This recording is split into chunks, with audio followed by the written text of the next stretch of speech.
Website का इस्तेमाल करके 2024 के अंदर जितने भी फॉर्म आए थे रेलवे के वो भरा है तो आपका अकाउंट बना हुआ है, आप नया रजिस्ट्रेशन नहीं करेंगे, आप उसी इन्फॉर्मेशन का इस्तेमाल करके लॉगिन करेंगे जिसमें कि आप आपका रजिस्टर्ड नंबर या ईमेल एड्रेस डालेंगे, जो पासवर्ड बनाया था वो डालेंगे और आई एम नॉट रोबोट के ऊपर क्लिक करके लॉगिन कर लेंगे। पासवर्ड भूल गए तो कोई चिंता की बात नहीं, आप फॉरगॉट पासवर्ड पर क्लिक कीजिए, आपका रजिस्टर्ड नंबर या ईमेल एड्रेस डालिए, डेट ऑफ बर्थ जो आपने फॉर्म के अंदर भरी थी वो डालिए और आई एम नॉट रोबोट के ऊपर क्लिक करके प्रोसीड कर दीजिए। देन आपको मैसेज के माध्यम से एक नया पासवर्ड सेंड किया जाएगा जिसका इस्तेमाल करके आप इसमें लॉगिन हो जाएंगे और रजिस्ट्रेशन का प्रोसेस स्किप करते हुए बाकी का फॉर्म कंप्लीट कर लेंगे। पर गाइस अगर आप फ्रेशर है, आपने इस वेबसाइट का इस्तेमाल करके लास्ट ईयर 2024 के अंदर कोई फॉर्म नहीं भरा, आप पहली बार इस वेबसाइट को देख रहे हैं तो आप इसमें जो अपना अकाउंट है वो बनाएंगे। इसके लिए आप क्रिएट एन अकाउंट यहां पर क्लिक करेंगे और यहां पर भी आपको नोट करके यही बोला है कि अगर आपने CN का कोई भी फॉर्म भरा था जो कि RRB के द्वारा 2024 में आया था तो आपको इसमें दोबारा रजिस्ट्रेशन करने की आवश्यकता नहीं है, आप उसी इन्फॉर्मेशन का इस्तेमाल करके लॉगिन कर लीजिएगा। पर अगर आप इस पेज के ऊपर आए हो तो इसका मतलब है कि आप फ्रेशर है। इसके लिए गाइज आप यहां पर अब ओके करेंगे और अपना जो नया रजिस्ट्रेशन है वो कर लेंगे। इसके लिए सबसे पहले कंट्री ऑफ नेशनलिटी में आप इंडिया सेलेक्ट करेंगे, फिर पर्सनल इन्फॉर्मेशन में जो भी आपका नाम 10th के सर्टिफिकेट के अकॉर्डिंग है वो आपको यहाँ पर डालना है, उसको दोबारा से डाल करके आपको वेरीफाई कर देना है। अगर आपने 10वीं के बाद में आपका नाम बदला है तो यस करिए, नहीं तो आपको नो करना है। फिर जो भी आपकी डेट ऑफ बर्थ है वो आप यहाँ पर कैलेंडर के ऊपर क्लिक करके सिलेक्ट कर लेंगे, पहले ईयर, फिर यहां से आपका जो भी मंथ है वो और उसके बाद में डे, एंड देन उसको दोबारा सेलेक्ट करके वेरीफाई कर लेंगे। फिर आपको आपका जेंडर सेलेक्ट करना है, उसको दोबारा सेलेक्ट करके वेरीफाई कर लेना है। फिर फादर नेम डालेंगे, फादर नेम को दोबारा डाल करके वेरीफाई कर लेंगे। उसके बाद मदर नेम डालना है, मदर नेम को दोबारा डाल करके वेरीफाई कर देना है। फिर आता है आपका आधार कार्ड का नंबर, तो आप आधार कार्ड नंबर डालिए और वेरीफाई यूजिंग आधार इसके ऊपर क्लिक कीजिए। अगर आपके पास आधार कार्ड नहीं है तो आप I do not have Aadhaar card इसके ऊपर क्लिक करके यहाँ पर I do not have Aadhaar card इसके ऊपर क्लिक कीजिएगा और फिर इनमें से कोई भी एक आईडी आपको सेलेक्ट कर लेनी है एंड देन उसका जो भी नंबर है वो यहाँ पर डालना है। इश्यूइंग अथॉरिटी बतानी है कि कौन सी अथॉरिटी के द्वारा आपका ये आईडी जारी हुआ है और कहां से जारी हुआ है, उस स्थान का नाम भी आपको देना होगा। पर अगर आपके पास आधार है तो फिर आपको ये देने की आवश्यकता नहीं पड़ेगी। फिर आप यहाँ पर आपका ईमेल एड्रेस डालेंगे और जनरेट ईमेल ओटीपी पर क्लिक करेंगे तो आपके ईमेल पर एक ओटीपी जाएगा जो कि आप यहाँ पर डाल देंगे। फिर नंबर डालेंगे सेम वे में और मोबाइल वाला जो ओटीपी है वो जनरेट करेंगे और उसको यहाँ पर डाल देंगे एंड देन आप यहाँ पर एक पासवर्ड बनाएंगे। पासवर्ड के अंदर आपके इंग्लिश का कैपिटल लेटर, स्मॉल लेटर, साथ ही साथ कोई एक स्पेशल कैरेक्टर भी होना चाहिए। तो कुछ इस तरह का पासवर्ड बना लेंगे और फिर उसको दोबारा डाल करके वेरीफाई कर देंगे एंड देन एक कैप्चा कोड डाल करके preview and create an account के ऊपर क्लिक करेंगे। इसके बाद आपने जो भी इंफॉर्मेशन आपने भरी रजिस्ट्रेशन के समय वो आएगी और आप जब आपको लगे कि यहाँ सभी जानकारी सही है तो आप उसको सबमिट कर देंगे। क्योंकि मेरा अकाउंट पहले से बना हुआ है इसलिए मैं यहाँ पर होम के ऊपर आकर के ऑलरेडी हैव एन अकाउंट के ऊपर क्लिक करके अपना रजिस्टर्ड नंबर और पासवर्ड यहाँ पर डालता हूँ और फिर कैप्चा कोड डालने के बाद में लॉगिन के ऊपर क्लिक करता हूँ और आपको भी ऐसा ही करना है। अब लॉगिन करने के बाद में आपके सामने इस तरह से जनरल इंस्ट्रक्शंस आएंगे। मैं आपको बता दूं कि अगर आपका पहले से अकाउंट बना हुआ है तो आप ओटीपी वेरिफिकेशन करेंगे और अगर आपने अभी रजिस्ट्रेशन किया है तो आप यहाँ पर जो आपका आधार वेरिफिकेशन है वो करेंगे और वो करने के बाद आप ऑनलाइन एप्लीकेशन के सेक्शन में आएंगे और आपको यहाँ पर आपकी जो वैकेंसी है वो देखने को मिल जाएगी। अब आप यहाँ पर किस जोन के लिए अप्लाई करना चाहते हैं या फिर कर रहे हैं वो आप सिलेक्ट कर लीजिए। फिर आप यहाँ पर इसके ऊपर टिक कीजिए और नेक्स्ट के ऊपर क्लिक कर दीजिए। अब नेक्स्ट के ऊपर क्लिक करने के बाद अगर आपने अपना फॉर्म इस वेबसाइट का इस्तेमाल करके कोई भी 2024 के अंदर भरा था तो आपकी इन्फॉर्मेशन फैच कर ली जाएगी और अगर आप फर्स्ट टाइम भर रहे हैं तो आप यहाँ पर आपकी जानकारी भरेंगे। तो सबसे पहले आप यहाँ पर इन्फॉर्मेशन देंगे मैरिटल स्टेटस की, तो आप मैरिड है या अनमैरिड वो आप सिलेक्ट कर लेंगे। रिलीजन आपका क्या है वो आप सिलेक्ट कर लेंगे। उसके बाद में क्या आपको जो छूट मिलती है फीस की क्या वो आप लेना चाहते हैं। अगर आप SC ST है तो आप यहाँ पर यस कर दीजिए। अगर आप SC ST है तभी आपके सामने ऑप्शन एक्टिव होगा। फिर आती है मदर टंग, आपकी मातृभाषा कौन सी है वो आप सिलेक्ट कर लेंगे। फिर किस लैंग्वेज के अंदर आप अपना एग्जाम देना चाहते हो वो लैंग्वेज आप सिलेक्ट कर लेंगे। जो भी आप सिलेक्ट करेंगे इसी लैंग्वेज में फिर आपको एग्जाम देना होगा। Permanent visible mark of identification, आपकी बॉडी के ऊपर वो निशान जिससे आपकी बॉडी की पहचान होती है, आप उस मार्क के बारे में यहाँ पर लिखेंगे। और फिर है मार्क 2, अगर आपकी बॉडी के ऊपर एक से ज्यादा परमानेंट मार्क है तो आप दूसरे मार्क के बारे में लिख दीजिए, नहीं है तो नो मार्क लिख दीजिएगा। अब आती है कम्युनिटी, तो आपकी कास्ट कैटेगरी कौन सी है, general, SC ST OBC EWS जो भी है वो आप सिलेक्ट कर लीजिए। मैं फॉर्म को डेमो के लिए भरा हूं इसलिए मैंने ऐसे सिलेक्ट किया है। आप आपकी रियल कैटेगरी जो भी है वो आप यहाँ पर सिलेक्ट करेंगे। उसके बाद में आपकी जो कास्ट है उसका नाम आपको यहाँ पर खुद से एंटर करना होगा। कम्युनिटी सर्टिफिकेट नंबर, ये जो आप कास्ट सर्टिफिकेट देंगे ये आपका सेंट्रल का होना चाहिए और जो आपका कम्युनिटी सर्टिफिकेट नंबर है वो आप यहाँ पर लिख दीजिएगा आपका सर्टिफिकेट चेक करने के बाद में। अब ये सर्टिफिकेट इनमें से कौन से पोस्ट के अधिकारी ने जारी किया है वो आपको सिलेक्ट कर लेना है। जहां पर आपके सर्टिफिकेट पर नीचे की तरफ मोहर लगी हुई होगी वहीं पर आपको सक्षम अधिकारी के बाद में पोस्ट के अधिकारी का नाम लिखा होगा, सीओ, मजिस्ट्रेट, एडिशनल मजिस्ट्रेट या फिर नायब तहसीलदार, तहसीलदार, तालुका मजिस्ट्रेट को तहसीलदार बोलते हैं। तो आपने आपके सर्टिफिकेट के ऊपर जिस भी पोस्ट का अधिकारी का नाम है यानी कि पोस्ट है वो पोस्ट आपको सेलेक्ट कर लेनी है। उसके बाद कौन सी स्टेट के द्वारा जारी हुआ है वो स्टेट सेलेक्ट करेंगे, किस डेट में जारी हुआ है वो डेट भी आप सेलेक्ट कर लेंगे। कि एक है फिर do you wish to avail free rail travel pass for the exam, यानी कि जो फ्री रेल ट्रेवल पास मिलता है एग्जाम के लिए, क्या आप वो लेना चाहेंगे? अगर हाँ तो यस, नहीं तो आप नो भी कर सकते हैं। फिर आपको आपके नियरेस्ट रेलवे स्टेशन का नाम बताना है यानी कि लिखना है, और जो आपका कास्ट सर्टिफिकेट है वो आप अपलोड डॉक्यूमेंट के ऊपर क्लिक करके यहाँ पर अपलोड करेंगे, जिसका फॉर्मेट पीडीएफ का होना चाहिए और साइज 500 KB से कम रहना चाहिए। इसके बाद में आप यहाँ पर पोस्टल एड्रेस भरेंगे, यानी कि जो आपका प्रेजेंट एड्रेस है वो आपको भरना है। पहले आप आपकी स्टेट सेलेक्ट कर लेंगे, फिर आपकी डिस्ट्रिक्ट, उसके बाद में जो आपका एड्रेस है वो आप यहाँ पर लिख दीजिएगा इस कॉलम के अंदर। नियरेस्ट सिटी या फिर मेजर टाउन आपका कौन सा है प्रेजेंट वो आप यहाँ पर लिखिएगा इस वाले सेक्शन में, और फिर पिन कोड आपका क्या है वो भी आपको यहाँ पर डाल देना है।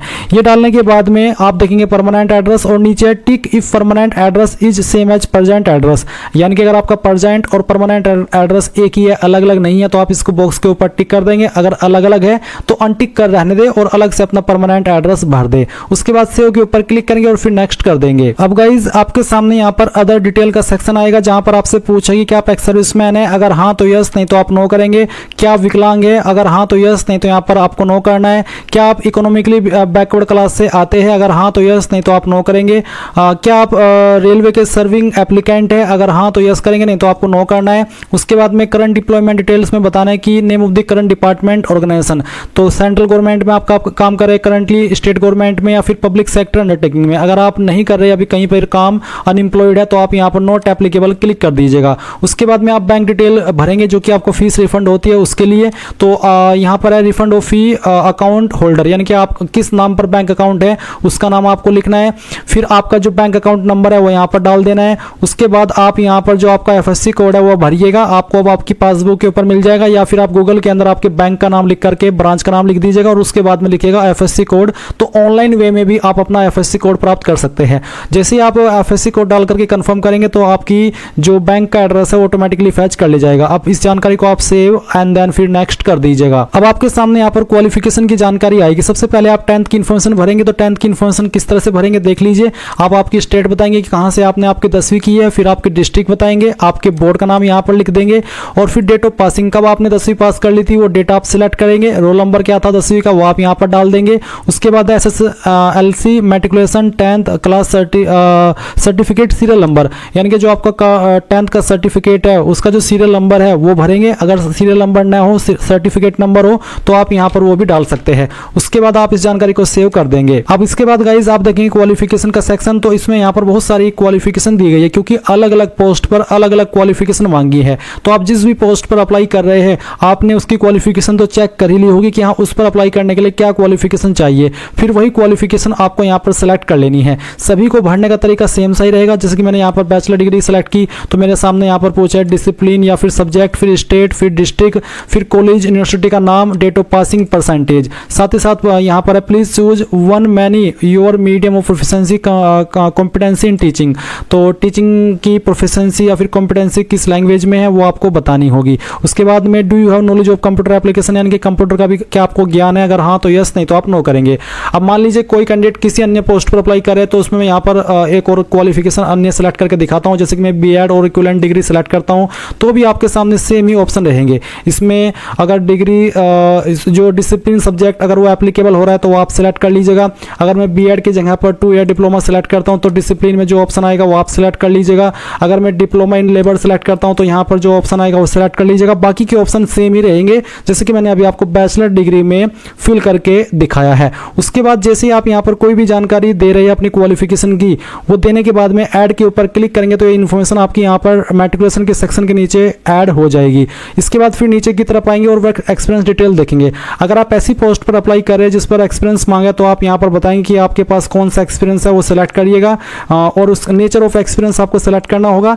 एंड देन एम्प्लॉयमेंट बताना होगी प्रेजेंट है या फिर पास्ट है, यानी कि पास्ट में था तो पास्ट और प्रेजेंट में करे तो प्रेजेंट। फिर डेट देनी होगी और उसके बाद में ऐड के ऊपर क्लिक करके इसको ऐड कर देना होगा। देन आप नेक्स्ट के ऊपर क्लिक करेंगे। अब आपके सामने यहाँ पर फोटो एंड साइन अपलोड करने का सेक्शन आएगा। साथ ही साथ आप यहाँ पर जो कास्ट सर्टिफिकेट अपलोड की है उसको भी व्यू कर सकते हैं कि सही से अपलोड हुआ है या फिर नहीं हुआ है। अब जो आप यहाँ पर फोटो अपलोड करेंगे उसका फॉर्मेट JPEG या फिर JPG का साइज 50 से 100 KB के बीच में रहना चाहिए। एंड यहाँ पर फोटो 6 महीने से पुराना नहीं होना चाहिए और फोटो का बैकग्राउंड आपका व्हाइट होना चाहिए। फिर साइन भी आप अपलोड करेंगे, इसका जो साइन है वो आपका ब्लैक या फिर ब्लू इंक पेन के द्वारा होना चाहिए विद इन ए बॉक्स, एक बॉक्स के अंदर जिसका साइज 50 mm इंटू 20 mm होना चाहिए। तो ये चीज़ आपको यहाँ पर अच्छे से एक्सप्लेन कर दी है। तो जो भी आपका फोटो है वो आप यहाँ पर सिलेक्ट कर लेंगे। मैं इस फॉर्म को डेमो के लिए भरा हूँ तो मैं एक रैंडम फाइल आपको यहाँ पर अपलोड करके दिखा रहा हूँ। तो गाइज मैंने एक रैंडम फाइल सेलेक्ट की है फोटो की। आपका फोटो जो आप सिलेक्ट करेंगे कुछ इस तरह से आएगा। फिर आप इसको यहाँ पर राइट आइकन के ऊपर क्लिक करके इस तरह से ओके कर दीजिएगा और ओके करने के बाद अगर आपका फोटो इंस्ट्रक्शंस के अकॉर्डिंग रहा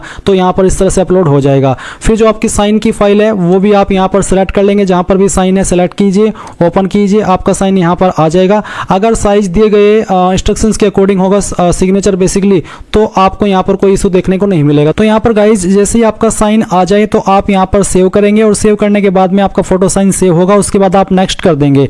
नेक्स्ट करने के बाद में यहाँ पर आता है you are not eligible for any of the post under selected RRB। अगर आपके सामने ये आ रहा है तो इसका मतलब है कि आप जिस RRB के लिए अप्लाई कर रहे हैं तो उस RRB में आप अप्लाई करने के लिए किसी भी पोस्ट पर एलिजिबल नहीं है, इसलिए आपके सामने ये चीज़ आई है। तो आपको यहाँ पर आपका RRB जोन सिलेक्ट कर लेना है, यानी कि चेंज कर लेना है और फिर आपको आपने जानकारी तो भर दी है और इस इंटरफेस पर आ जाना है, जो कि मैं आपको दोबारा जा करके दिखाता हूँ। तो यहाँ पर गाइज मैंने अभी कई सारे जो RRB जोन है वो चेंज करके देखे। बहुत सारों में अनएलिजिबल था मैं, तो मैंने यहाँ पर प्रयागराज सेलेक्ट किया। तो इसमें मैं यहाँ पर एलिजिबल हूँ और वो भी इस वाली पोस्ट पर जो कि मेरे सामने है। तो जो आपको ने क्वालिफिकेशन की जानकारी भरी है वो और फिर जो आपका जोन है उसमें जो वैकेंसी अवेलेबल रहेगी उसके अकॉर्डिंग आप जिन पोस्ट पर अप्लाई करने के लिए एलिजिबल रहेंगे वो पोस्ट के विकल्प आपको देखने को मिलेंगे। अगर आप एक से ज़्यादा पोस्ट पर अप्लाई करने के लिए एलिजिबल है आपकी क्वालिफिकेशन के अकॉर्डिंग, तो आपको यहाँ पर वो सभी पोस्ट देखने को मिलेगी। आप उनकी प्रेफरेंस दे देंगे कि मैं इस पोस्ट को पहले नंबर पर रखना चाहता हूँ और उसको दूसरे पर। उसके बाद आप नीचे की तरफ आएंगे, यहाँ पर टिक करेंगे। पहले इसमें आपको कुछ और नहीं, सिर्फ ये भरना कि आप कहाँ से फॉर्म को भर रहे हैं, आपकी सिटी का नाम। उसके बाद में आप प्रीव्यू एप्लीकेशन पर क्लिक करेंगे। अब जो भी आपने जानकारी भरी है वो आपको सभी चेक कर लेनी है। जब आपको लगे कि सभी जानकारी सही है तो आप यहाँ पर टिक करेंगे। उसके बाद में आप सबमिट कर देंगे। सबमिट करने के बाद आपके पास ये एक अंतिम मौका है। अगर आपने एक बार यहाँ से सबमिट कर दिया तो आपका फॉर्म सबमिट हो जाएगा फाइनल। इसके बाद में फिर आपको फीस जमा करनी होगी और अगर आप फिर इसमें कोई चेंजेस करना चाहेंगे तो एक बार फीस जमा करने के बाद जब आपको एडिट का टाइम मिलेगा, मॉडिफिकेशन का टाइम मिलेगा, तभी आप मॉडिफिकेशन कर सकते हैं। इस बीच में आप कोई मॉडिफिकेशन नहीं कर पाएंगे। इसलिए अगर आपको जरा सा भी डाउट हो कि कहीं पर कोई जानकारी गलत हो गई है तो कैंसिल करके अपने फॉर्म को अच्छे से चेक करके इस वाले ऑप्शन पर आइएगा और तभी जाकर के अपनी फीस को जमा करिएगा। इस तरह से गाइज आप लोग आपकी RRB ministerial and isolated categories various post online form 2025 भर पाएंगे। आई होप ये प्रोसेस आपको पसंद आया होगा। So thanks for watching. जय हिंद।